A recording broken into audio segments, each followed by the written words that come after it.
জনাব তারেক রহমান। জনাব তারেক রহমান। ধন্যবাদ রুমন। বিসমিল্লাহির রহমানির রহিম। আমরা বিএনপি পরিবার কর্তৃক আয়োজিত আজকের এই অনুষ্ঠানের সম্মানিত সভাপতি আতিকুর রহমান রুমন, মঞ্চে উপস্থিত ভাই, একটু তোমাদের বসতে হবে, এটা তো স্লোগানের জায়গা না, এটা তো অডিটোরিয়াম। স্লোগান দিবে রাজপথে, স্লোগান দিতে হবে রাজপথে প্রয়োজনের সময়। এখানে তো ঘরের ভিতরে তো স্লোগান দিয়ে লাভ নেই।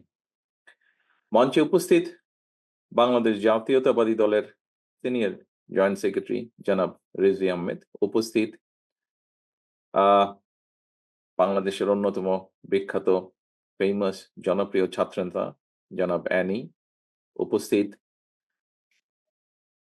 ফটো জার্নালিস্ট অ্যাসোসিয়েশনের সম্মানিত সভাপতি জনাব এম মহসিন সাহেব, উপস্থিত সাধারণ সম্পাদক বাবুল তালুকদার সহ আমার সামনে উপস্থিত ফটো সাংবাদিক বৃন্দ এবং উপস্থিত সম্মানিত উপস্থিতিবৃন্দ, আসসালামু আলাইকুম। আজকের এই অনুষ্ঠানটি উদ্দেশ্য, লক্ষ্য এবং উপস্থিতি প্রমাণ করে যে কিছুদিন আগে অর্থাৎ 5ই আগস্ট বাংলাদেশের অধিকাংশ মানুষের প্রত্যাশিত যে লক্ষ্য বা উদ্দেশ্য, সেই লক্ষ্য বা উদ্দেশ্য হাসিল করার জন্য বা সফল করার জন্য সমাজের প্রতিটা শ্রেণীর পেশার মানুষ অংশগ্রহণ করেছিল। এটি হচ্ছে তার সবচেয়ে বড় প্রমাণ।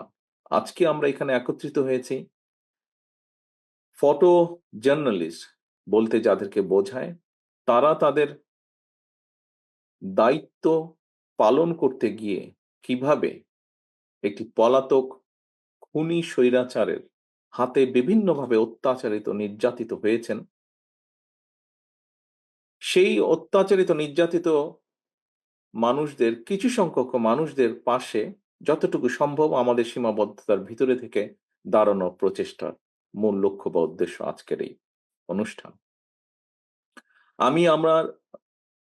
আমরা বিএনপি পরিবারের সকল সদস্যকে আন্তরিকভাবে ধন্যবাদ জানাতে চাই যে তাদের যতটুকুই সীমাবদ্ধতা আছে সেটি নিয়ে তারা চেষ্টা করেছেন আমাদের কিছু সংখ্যক ফটো জার্নালিস্ট সাংবাদিক যারা আছেন তাদের পাশে দাঁড়িয়ে তাদেরকে সহযোগিতা করার জন্য। আরো অনেকে আছেন। আমি যতটুকু জানি যে বিশেষ করে এই জুলাই আগস্ট মাসে প্রায় 80 জনের মতন খুব সম্ভব ফটো জার্নালিস্ট সাংবাদিক বিভিন্নভাবে আহত হয়েছেন বা বিভিন্নভাবে নির্যাতনের শিকার হয়েছেন। সকলের পাশে হয়তো কতটুকু দাঁড়ানো সম্ভব হবে আমি বলতে পারি না, তবে আমাদের অবশ্যই চেষ্টা থাকবে যতজনের পাশে আমরা দাঁড়াতে পারবো আমরা চেষ্টা করব আমাদের সর্বোচ্চ দিয়ে ততজন মানুষের পাশে দাঁড়ানোর জন্য। প্রিয় উপস্থিতিবৃন্দ, আজকে যেরকম এই যে স্বৈরাচারকে বিদায় করার জন্য যে প্রচেষ্টা, যে উদ্যোগ, সমাজের প্রতিটাই শ্রেণী পেশার মানুষ সেদিন এক জায়গায় এসে দাঁড়িয়েছিলেন। সেদিন প্রমাণ হয়েছে যে দেশটা আসলে সকলের, দেশটা কোনো বিশেষ গোষ্ঠী, কোনো বিশেষ দল কারো না, দেশটা সবার, কোনো একক কারণ নয়, দেশটি সবার। এবং এই দেশাত্মবোধ বা দেশাত্ম প্রেম থেকেই, দেশের প্রতি এই প্রেম থেকেই সেদিন আমরা দেখেছি সমাজের প্রতিটা শ্রেণী পেশার মানুষ রাজপথে বেরিয়ে এসেছিলেন। আমরা দেখেছি ইউএনডিপির যে রিপোর্ট বের হয়েছে সেই রিপোর্টে আমরা দেখেছি 60 জনের মতন শিশুই সেদিন শহীদ হয়েছে এই স্বৈরাচারকে বিদায় করতে গিয়ে।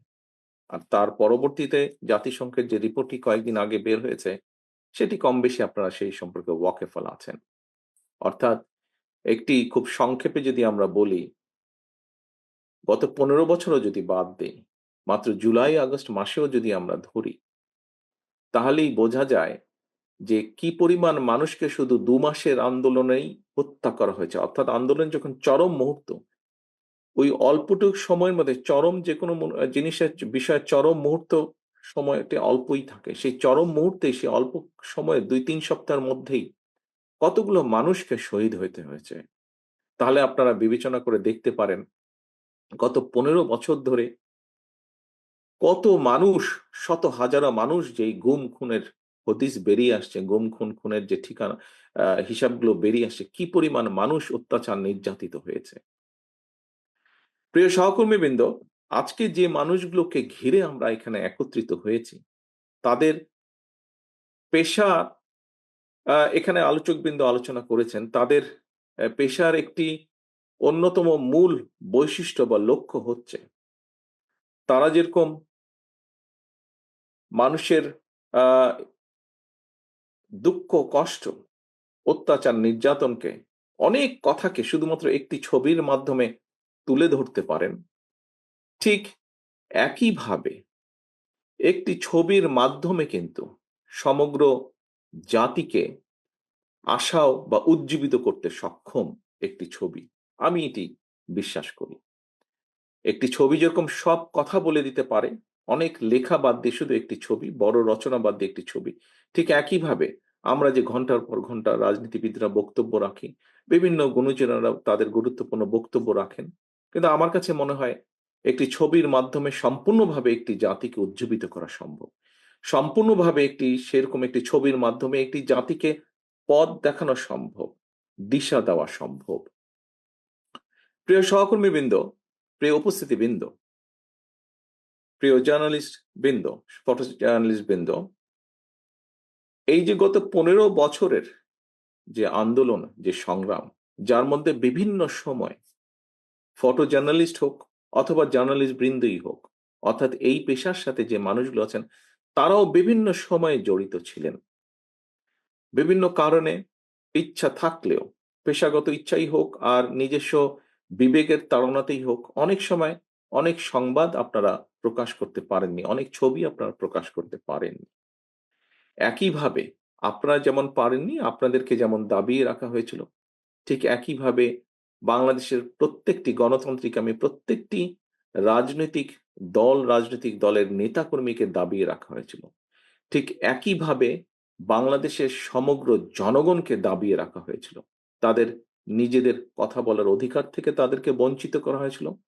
তাদের যে রাজনৈতিক অধিকার, যেই অধিকার তাদেরকে সংবিধান বা দেশ বা স্বাধীনতা বা সার্বভৌমত্ব দিয়েছে, যে রাজনৈতিক অধিকার, যে বেসিক মৌলিক রাজনৈতিক অধিকার, যেটি হচ্ছে ভোট প্রয়োগের অধিকার, সেই অধিকারটুকুও কেড়ে নেওয়া হয়েছিল। প্রিয় উপস্থিতিবৃন্দ, মানুষ সব সময় তার কথা বলা এবং তার বেসিক অধিকার, রাজনৈতিক যে বেসিক অধিকার, সেটি পাওয়ার জন্য মানুষ সব সময় আন্দোলন করেছে, সংগ্রাম করেছে। পৃথিবীর বহু দেশ সাক্ষী, এই দেশের মানুষও করেছে। এই দেশের মানুষ বিভিন্ন সময় করেছে, যখন গণতন্ত্র হুমকির সম্মুখীন হয়েছে, যখনই মানুষের বেসিক মৌলিক রাজনৈতিক অধিকার যখন কেড়ে নেওয়া হয়েছে, তখনই মানুষ প্রতিবাদে সোচ্চার হয়েছে। কখনো বিজয় ছিনিয়ে আনতে সময় বেশি লেগেছে, কখনো সময় হয়তো কম লেগেছে, কিন্তু মানুষ সবসময় সোচ্চার হয়েছে এবং মানুষ প্রতিবার এই বিজয় ছিনিয়ে আনার চেষ্টা করেছে, সফল হয়েছে।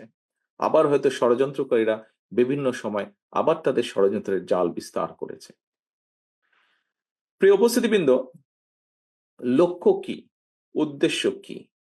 লক্ষ্য এবং উদ্দেশ্য হচ্ছে, আমরা যারা দেশ নিয়ে চিন্তা করি বা দেশের কথা নিয়ে চিন্তা করি, দেশকে নিয়ে ভাবার চেষ্টা করি, আমাদের, অর্থাৎ আমরা সাধারণ মানুষ বলতে যা বুঝি, সাধারণ মানুষের কাতারে আমরা যারা কম বেশি পড়ি, আমাদের লক্ষ্য বা উদ্দেশ্য একটি দেশ তৈরি করা। স্বাধীনতা যুদ্ধের পরে সামগ্রিকভাবে যে কোনো মানুষকে যদি জিজ্ঞেস করেন, তাহলে কি বলবে কেমন দেশ চাই আমরা? আমরা এমন একটা দেশ চাই, যেই দেশের মধ্যে মানুষ তার মৌলিক অধিকার নিয়ে বেঁচে থাকবে। কে সেটি? সে তার রাজনৈতিক অধিকার পাবে, রাজনৈতিক অধিকারের গ্যারান্টি থাকবে এবং একই সাথে তার অর্থনৈতিক স্বাধীনতাও থাকবে। অর্থাৎ আমি আমার যোগ্যতা অনুযায়ী চাকরি-বাকরি করব, আমি আমার যোগ্যতা অনুযায়ী ব্যবসা করব, আমি আমার যোগ্যতা অনুযায়ী বেঁচে থাকবো এই সমাজে, এই দেশে। প্রিয় উপস্থিতিবৃন্দ, খুব সংক্ষেপে যদি আমরা দেখি, তাহলে এটি মূল লক্ষ্য বা উদ্দেশ্য। হ্যাঁ, এটির সাথে স্বাভাবিকভাবে প্রসঙ্গক্রমে বৈষম্যহীন একটি বাংলাদেশ। কিন্তু বৈষম্যহীন বাংলাদেশ গড়তে হলে অবশ্যই রাজনৈতিক অধিকারকে আগে প্রতিষ্ঠিত করতে হবে। বৈষম্যহীন বাংলাদেশ গড়তে হলে অবশ্যই আগে মানুষের অর্থনৈতিক স্বাধীনতা দিতে হবে। রাজনৈতিক স্বাধীনতা নিশ্চিত করা না গেলে অর্থনৈতিক স্বাধীনতা নিশ্চিত করা যাবে না।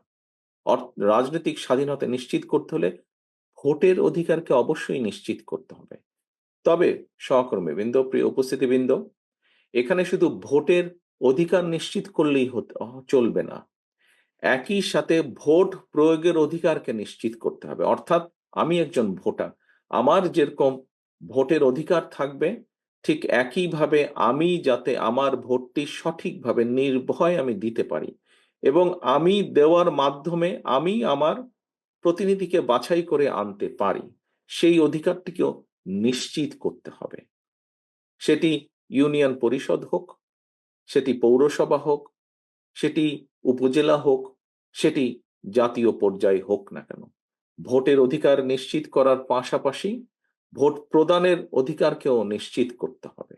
এবং আমরা যদি এই অধিকারটি নিশ্চিত করতে পারি, অবশ্যই আমরা মানুষের পর্যায়ক্রমিকভাবে মানুষের অর্থনৈতিক স্বাধীনতা নিশ্চিত করতে পারবো।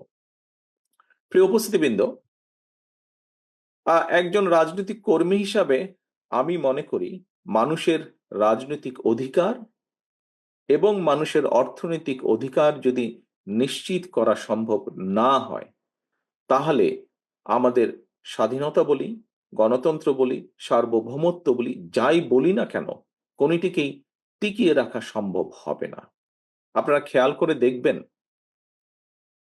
যখন যখন এই দেশের উপরে স্বৈরাচার চেপে বসেছে, প্রতিটা সময়েই কিন্তু এই দেশের মানুষের রাজনৈতিক অধিকারকে খর্ব করে নেওয়া হয়েছিল এবং রাজনৈতিক অধিকারকে খর্ব করে নেওয়ার ফলে স্বৈরাচার যেরকম বসেছিল, একইভাবে দেশের স্বাধীনতা এবং সার্বভৌমত্বর উপরেও হুমকি চলে এসেছিল। কদিন আগের ঘটনাই আপনারা দেখেছেন। এখানে যারা অস্ত্রের জোরেই বলুন, পেশি শক্তির জোরেই বলুন, অন্য কারো আশীর্বাদেই বলুন, যারা বিগত 15 বছর ক্ষমতাকে ধরে রেখেছিল, সেই সময় মানুষের অধিকার ছিল না বলেও একই সাথে আমরা দেখেছি রাষ্ট্রের স্বাধীনতা এবং সার্বভৌমত্ব হুমকির সম্মুখীন হয়ে গিয়েছিল। বিভিন্নভাবে আমরা দেখেছি কিভাবে অন্য দেশের উপস্থিতি বাংলাদেশের মানুষের অধিকারকে দাবিয়ে রেখে অন্য দেশের উপস্থিতি, অন্য দেশের নাগরিকদের উপস্থিতি এই দেশে আমরা দেখেছি। কিভাবে তারা বাংলাদেশের মানুষের অধিকারকে দাবিয়ে রেখে, বাংলাদেশের মানুষের ন্যায্য অধিকারকে দাবিয়ে রেখে তারা তাদের স্বার্থ এখান থেকে উদ্ধার করে নিয়ে গিয়েছে। প্রিয় উপস্থিতিবৃন্দ, বাংলাদেশ জাতীয়তাবাদী দল বাংলাদেশের অন্যান্য সকল রাজনৈতিক গণতান্ত্রিক রাজনৈতিক দলগুলোকে সাথে নিয়ে ৩১ দফা আমরা জনগণের সামনে উপস্থাপন করেছি। আজ থেকে ২.৫ বছর আগে আমরা উপস্থাপন করেছি। এই ৩১ দফা আমরা যখন উপস্থাপন করেছি, তখন সংস্কার প্রস্তাব, এই ৩১ দফা অ্যাকচুয়ালি সংস্কার প্রস্তাব, কতগুলো ব্যবস্থার কি উন্নতি করা উচিত হবে দেশকে বা রাষ্ট্রকে মেরামত করার জন্য, দেশ বা রাষ্ট্রকে সামনের দিকে এগিয়ে নেওয়ার জন্য, তারই এখানে বক্তব্য, সেই বক্তব্যগুলি এখানে তুলে ধরা হয়েছে। আমরা যখন বাংলাদেশ জাতীয়তাবাদী দল এবং আমাদের সাথে যে সকল রাজনৈতিক গণতান্ত্রিক রাজনৈতিক দলগুলো আন্দোলনে মাঠে ছিলেন, তাদের সাথে পরামর্শ ক্রমে আমরা যখন এই ৩১ দফা জনগণের সামনে উপস্থিত করেছি, তখন এর বাইরে অন্য কেউ কিন্তু কোনো সংস্কারের কথা তখন বলেনি। আমরা ২.৫ বছর আগে আমরা বুঝতে পেরেছিলাম, ২.৫ বছর আগে আমাদের দৃঢ় আত্মবিশ্বাস ছিল এই স্বৈরাচারের পতন হবে এবং স্বৈরাচারের পতন হবার পরে এই খুনি স্বৈরাচার যেভাবে দেশকে ধ্বংস করে দিয়ে গিয়েছে, দেশের প্রতিটি সেক্টরকে যেভাবে ধ্বংস করে দিয়ে গিয়েছে, প্রতিটি সেক্টরের মেরামত প্রয়োজন এবং মেরামত করতে হলে একটি পরিকল্পনা প্রয়োজন, একটি গাইডলাইন প্রয়োজন, পলিসি প্রয়োজন। সেটি আমরা জনগণের সামনে সেদিন উপস্থাপন করেছিলাম। প্রিয় উপস্থিতিবৃন্দ, এই যে আমরা ৩১ দফা দিয়েছিলাম, এই ৩১ দফার লক্ষ্য বা উদ্দেশ্য কি? লক্ষ্য বা উদ্দেশ্য একটি গণতান্ত্রিক বাংলাদেশ তৈরি করা, লক্ষ্য বা উদ্দেশ্য জনগণের রাজনৈতিক পাশাপাশি একই সাথে অর্থনৈতিক মুক্তি অর্জন করা। অর্থাৎ এখন যারা বৈষম্যহীন বাংলাদেশ গড়ার কথা বলছেন, এই কথাটি আমরা অনেকদিন আগেই বলেছিলাম, অনেকদিন আগেই মানুষের সামনে আমরা তুলে ধরেছিলাম।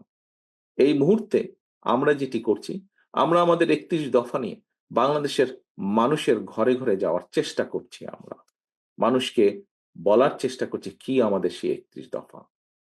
৩১ দফার মূল কথা একটি গণতান্ত্রিক বাংলাদেশ, যেই বাংলাদেশের প্রত্যাশা প্রত্যেকটি মানুষের। একটি বাংলাদেশ যেখানে মানুষের রাজনৈতিক অধিকার থাকবে, যেখানে যেখানে মানুষের অর্থনৈতিক স্বাধীনতা থাকবে। কারণ একজন রাজনৈতিক কর্মী হিসাবে আমি দৃঢ়ভাবে বিশ্বাস করি, মানুষের অর্থনৈতিক স্বাধীনতা এবং রাজনৈতিক অধিকার যদি প্রতিষ্ঠিত করা না যায়, সবকিছুই নষ্ট হয়ে যাবে। এখানে বক্তারা আজকে যারা উপস্থিত আছেন, অনেকে অনেক বক্তব্য দিয়েছেন। তাদের বক্তব্য থেকে একটি কথা কিন্তু খুব সহজে বেরিয়ে এসেছে।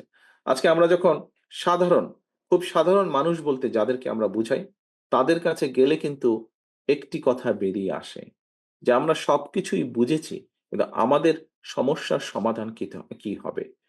যেই নিত্য প্রয়োজনীয় পণ্যের দাম প্রতিদিন যেভাবে উঠছে নামছে, সেটি মানুষের কষ্টের কারণ হয়ে গিয়েছে। মানুষের জানার ইচ্ছা যে কিভাবে এই সমস্যার সমাধান কতটুকু সম্ভব করা।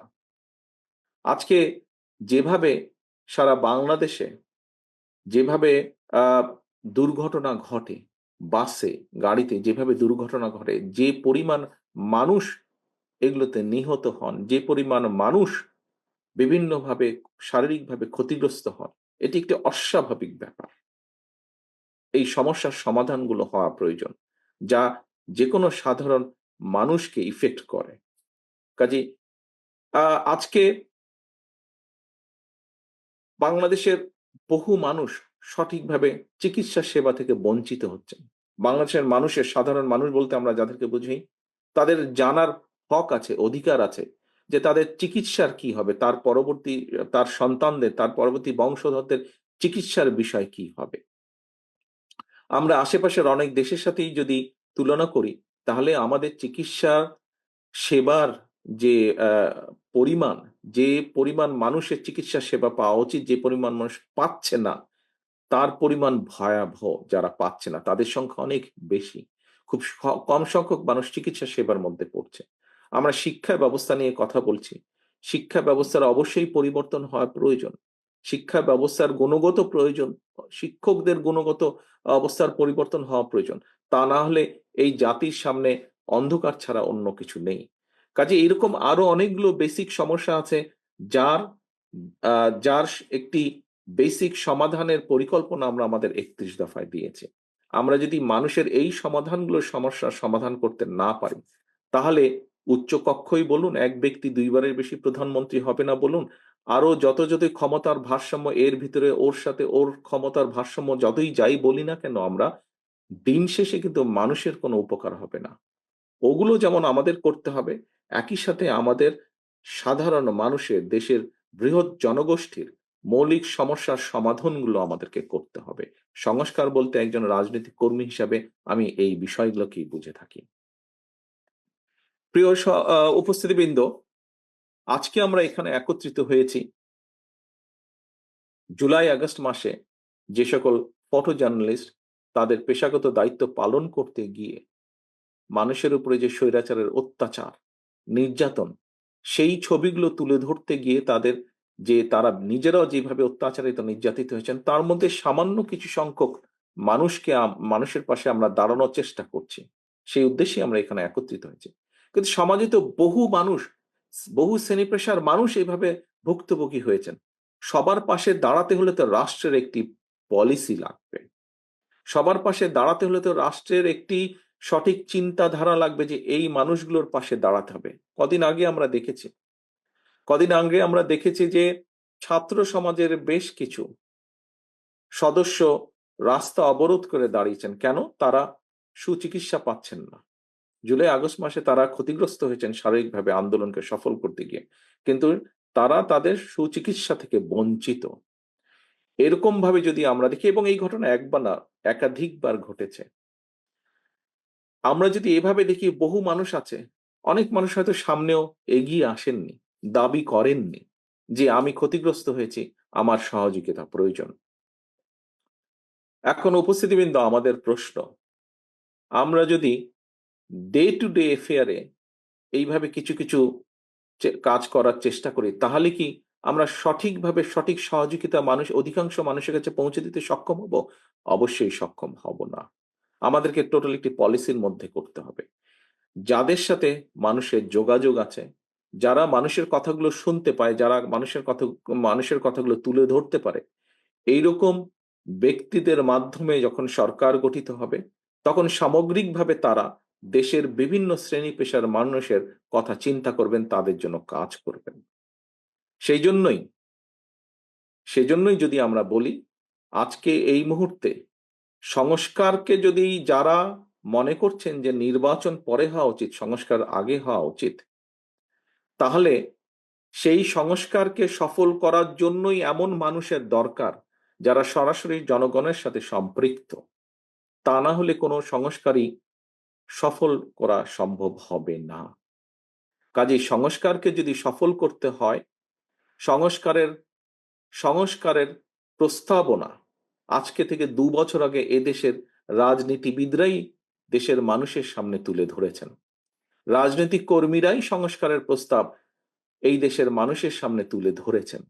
কাজেই এই দেশের প্রকৃত সংস্কারও যদি করতে হয়, তাহলে অবশ্যই সেটি রাজনীতিবিদদের মাধ্যমেই করতে হবে। অবশ্যই দেশের রাজনীতিবিদদের বাইরেও বহু মানুষ আছেন, বহু শ্রেণী পেশার মানুষ আছেন, বুদ্ধিজীবী আছেন, ইন্টেলেকচুয়ালস আছেন, সিভিল সোসাইটির মানুষ আছেন। আমরা অবশ্যই তাদের পরামর্শ নেব। আমরা অবশ্যই তাদের পরামর্শ যেগুলো থাকবে, তার ভিত্তিতে আমরা ধীরে ধীরে নিয়ে যাব, দেশকে সামনের দিকে নিয়ে যাব। কিন্তু বিষয় হচ্ছে যে যতক্ষণ পর্যন্ত জনগণের ডাইরেক্ট রিপ্রেজেন্টেটিভ দেশ পরিচালনার দায়িত্ব না পাবে, তাদের হাতে দেশ পরিচালনার দায়িত্ব না আসবে, ততক্ষণ পর্যন্ত কোনোভাবেই কোনো সংস্কারের পূর্ণ বাস্তবায়ন করা সম্ভব নয়। কারণ যাদের সাথে জনগণের সরাসরি সম্পৃক্ততা আছে, তারাই একমাত্র জনগণের কথা তুলে ধরতে পারবে, তারাই একমাত্র জনগণের আকাঙ্ক্ষা অনুযায়ী সামগ্রিকভাবে দেশকে সেদিকে পরিচালনা করতে সক্ষম হবেন। প্রিয় সহকর্মীবৃন্দ, প্রথমেই আমি বলেছি, আমরা কিছু সংখ্যক মানুষের পাশে হয়তো দাঁড়াতে সক্ষম হয়েছি আমাদের সীমাবদ্ধতা, লিমিটেশনের ভেতর দিয়ে। আমাদেরকে যদি সামগ্রিকভাবে একটি বৈষম্যহীন থেকে আরম্ভ করে একটি গণতান্ত্রিক বাংলাদেশ গড়ে তুলতে হয়, তাহলে অবশ্যই এখানে সকলের পার্টিসিপেশন লাগবে। এখানে জনগণের মতামতের ভিত্তিতে পরিচালিত হতে হবে। আমরা আমাদের বক্তব্য জনগণের সামনে নিয়ে উপস্থিত হয়েছি। আমরা মনে করি অন্যান্য যারা আছেন তারাও জনগণের সামনে উপস্থিত হবেন। জনগণই ডিসাইড করে নেবে জনগণ কাকে দায়িত্ব দিবে তাদের দেশ পরিচালনার। জনগণের দেশ পরিচালনার দায়িত্ব জনগণ কাদেরকে দিবে। কাজেই এই বিষয়টিতে যত দেরি হবে, আমরা মনে করি, বিভিন্নভাবে ধারণা করি যে তাতে করে সমস্যা বাড়বে বই কমবে না। একটি বিষয় অনেকেই আলোচনা করেছেন, একটি বিষয়ে অনেকেই বলছেন ইদানিং, যত দেরি হবে নির্বাচনের, তত বেশি কিন্তু বিভিন্ন ষড়যন্ত্রের ডালপালা বাড়তে থাকবে। বিভিন্নভাবে সমাজের মধ্যে বিভিন্নভাবে কথাবার্তা, এখনই বিভিন্ন রকম কথাবার্তা আস্তে আস্তে ছড়াচ্ছে যে যারা পালিয়ে গিয়েছে এই দেশ থেকে, তারা এই দেশের মানুষের বিপুল পরিমাণ সম্পদ লুট করে নিয়ে গেছে।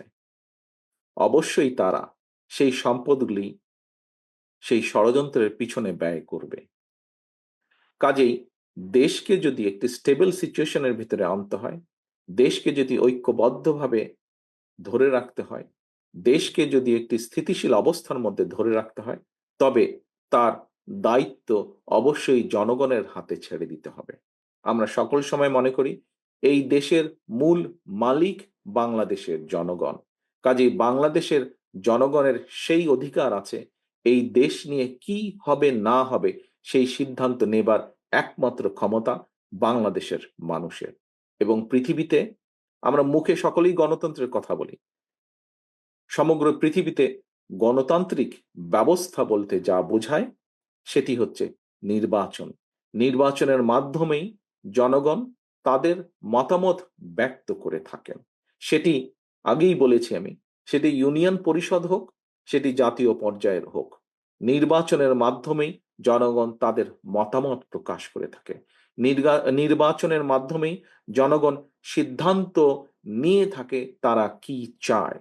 নির্বাচনের মাধ্যমে জনগণ তার জবাব দিয়ে থাকে, তারা দেশকে কি বলতে চায়, তারা রাজনীতিবিদ সহ সকলকে কি বলতে চায়। নির্বাচনের মাধ্যমেই জনগণ এসব কাজ করে থাকে। কাজেই জনগণের অধিকার যদি জনগণকে ফিরিয়ে দিতে হয়, দেশ কিভাবে কি হবে এই বিষয়ে সিদ্ধান্ত সম্পূর্ণ জনগণের। আমরা জনগণের অধিকার যত দ্রুত জনগণের কাছে ফিরিয়ে দিতে পারবো, জনগণের অধিকার যত দ্রুত আমরা এই দেশে প্রতিষ্ঠিত করতে পারবো, প্রিয় উপস্থিতিবৃন্দ, আমি বিশ্বাস করি তত দ্রুত আমরা দেশকে ধ্বংসের দ্বার প্রান্ত থেকে ফিরিয়ে আনতে আবার সক্ষম হব। আমি আর আজকে কথা বাড়াবো না। কথা শেষ করার আগে আমি আহ, আমি মহসিন সাহেবের একটি কথা আমি একটু প্রসঙ্গক্রমে তুলতে চাই। মহসিন সাহেব ওনার বক্তব্যে একটু আগে বলেছিলেন যে খুব সম্ভব বিদেশি কোনো জার্নালিস্টের সাথে বোধহয় কথা হচ্ছিল এবং তারা বলেছে তারা আমার বক্তব্য বা আমাকে তারা পছন্দ করে না। প্রিয় উপস্থিতিবৃন্দ, আহ কেউ কারো বক্তব্য উপস্থাপন করতে পারে, তাতে কিছু যায় আসে না। তবে আমি একটি জিনিস মনে করি, আহ কোনো জাতীয়তাবাদী শক্তিকে কখনোই বিদেশিরা পছন্দ করে না। জাতীয়তাবাদী শক্তি মানেই দেশের পক্ষের শক্তি, দেশের পক্ষে কথা বলে, দেশের মানুষের পক্ষে কথা বলে। কাজেই অন্য একটি দেশের মানুষ এই দেশের মানুষের পক্ষে যেরকম থাকবে, আমরা বিভিন্ন সময় অতীতে দেখেছি বিপক্ষেও থাকে। তারা তাদের স্বার্থ রক্ষা করে, এই দেশের মানুষের স্বার্থ তারা দেখে না। সবাই যে একরকম তা না। কাজেই তাদের মধ্যেও যেমন এপাশ আছে ওপাশ আছে। কাজেই সামগ্রিকভাবে বলতে পারি জাতীয়তাবাদী শক্তিকে কখনোই বিদেশিরা পছন্দ করতে চায় না। এই বিষয়টি আমাদের মনে রাখতে হবে। যারা দেশের পক্ষে কথা বলে, যারা দেশের মানুষের পক্ষে কথা বলে, অধিকাংশ বিদেশিদের হয়তো তাদেরকে পছন্দ করার কোনো কারণ নেই। এই বিষয়টি আমাদেরকে মনে রাখতে হবে। আর এখানে আমি যখন এই অনুষ্ঠানে জয়েন করি তখন বুলবুল আহমেদ সাহেব বক্তব্য রাখছিলেন। এই বিষয়টি প্রসঙ্গটি মহসিন সাহেব ওনার বক্তব্যে তুলে ধরেছেন। ওনারা একটি সোভিনিয়ার বের করতে চাইছেন।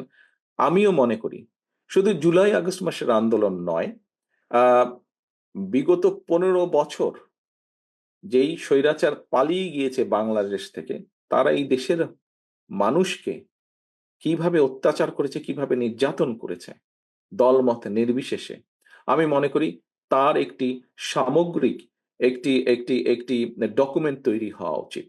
সামগ্রিক একটি ডকুমেন্ট।